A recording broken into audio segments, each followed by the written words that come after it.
Lecture de la parole de Dieu. Luc chapitre 23, Bible Martin, intitulé Jésus-Christ mené à Pilate et à Hérode, condamné, crucifié, mort et enseveli. Lecture de la parole. Puis ils se levèrent tous et le menèrent à Pilate. Et ils se mirent à l'accuser, disant, nous avons trouvé cet homme sollicitant la nation à la révolte et défendant de donner le tribut à César et se disant être le Christ, le roi. Et Pilate l'interrogea, disant, es-tu le roi des Juifs? Et Jésus répondant lui dit, tu le dis. Alors Pilate dit aux principaux sacrificateurs et à la troupe du peuple, je ne trouve aucun crime en cet homme. Mais ils insistèrent encore davantage, disant, il émeut le peuple, enseignant par toute la Judée, ayant commencé depuis la Galilée jusqu'ici. Or, quand Pilate entendit parler de la Galilée, il demanda si cet homme était galiléen. Et ayant appris qu'il était de la juridiction d'Hérode, il le renvoya à Hérode, qui en ces jours-là était aussi à Jérusalem. Et lorsque Hérode vit Jésus, il en fut fort joyeux, car il y avait longtemps qu'il désirait de le voir, à cause qu'il entendait dire plusieurs choses de lui, et il espérait qu'il lui verrait faire quelques miracles. Il l'interrogea donc par divers discours, mais Jésus ne lui répondit rien.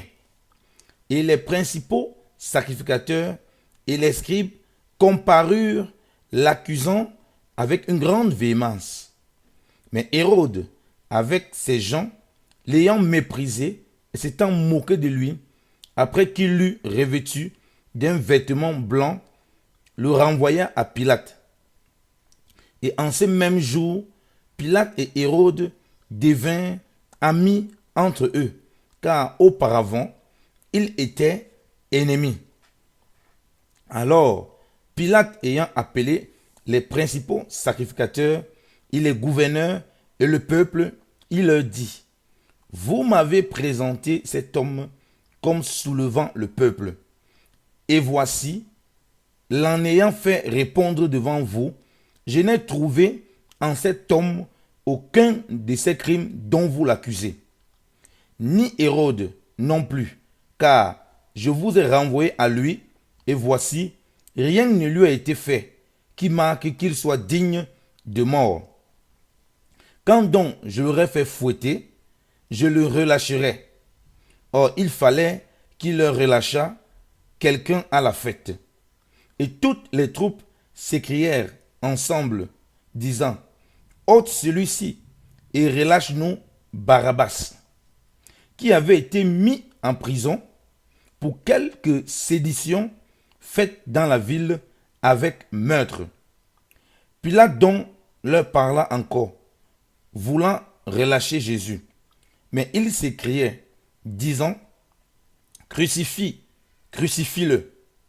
Et il leur dit pour la troisième fois, mais quel mal a fait cet homme? Je ne trouve rien en lui qui soit digne de mort. L'ayant donc fait fouetter, je le relâcherai. Mais ils insistaient à grands cris, demandant qu'il fût crucifié. Et leurs cris et ceux des principaux sacrificateurs se renforçaient. Alors Pilate prononça que ce qu'il demandait fut fait.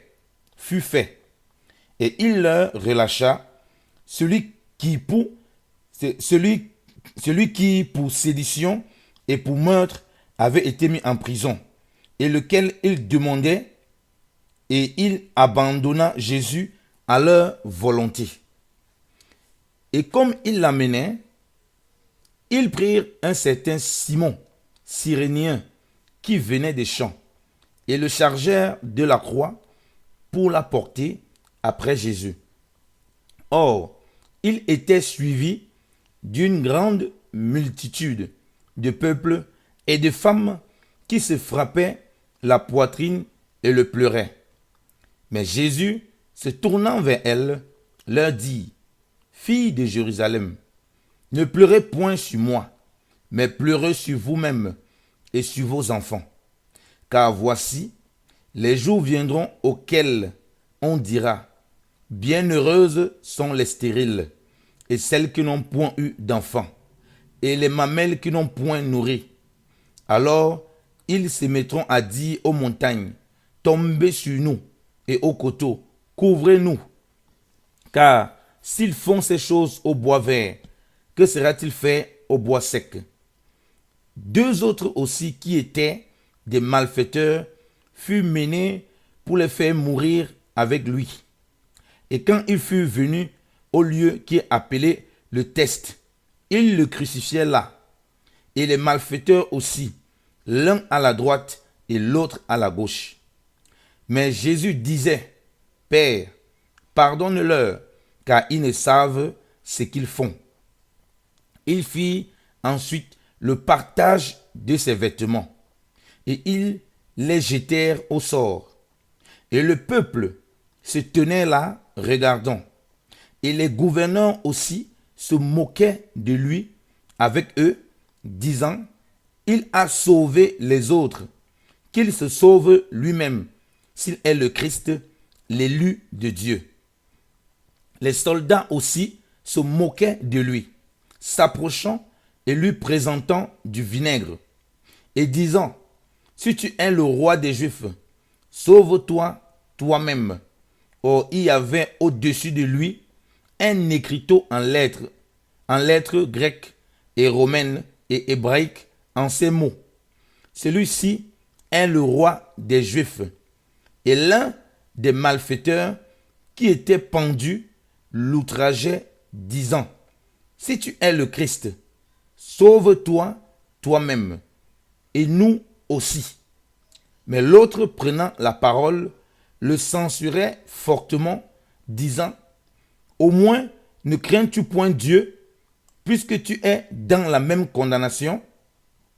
Et pour nous, nous y sommes justement, car nous recevons des choses dignes de nos crimes. Mais celui-ci n'a rien fait qui ne se dût faire. » Puis il disait à Jésus, « Seigneur, souviens-toi de moi quand tu viendras en ton règne. » Et Jésus lui dit, « En vérité, je te dis qu'aujourd'hui, tu seras avec moi en paradis. » Or, il était environ 6 heures, et il se fit des ténèbres par tout le pays jusqu'à 9 heures, et le soleil fut obscurci, et le voile du temple se déchira par le milieu. Et Jésus criait à haute voix, dit, « Père, je remets mon esprit entre tes mains. » Et ayant dit cela, il rendit l'esprit. Or, le centenier, voyant ce qui était arrivé, glorifiait Dieu, disant, « Certes, cet homme était juste. » Et toutes les troupes qui s'étaient assemblées à ce spectacle, voyant les choses qui étaient arrivées, s'en retournaient, frappant leur poitrine. Et tous ceux de sa connaissance, et les femmes qui l'avaient suivi de Galilée, se tenant loin, regardant ces choses. Et voici, un personnage appelé Joseph, conseiller, homme de bien et juste, qui n'avait point consenti à leur résolution, ni à leurs actions, lequel était d'Arimathée, ville des Juifs, et qui aussi attendait le règne de Dieu, étant venu à Pilate, lui demanda le corps de Jésus.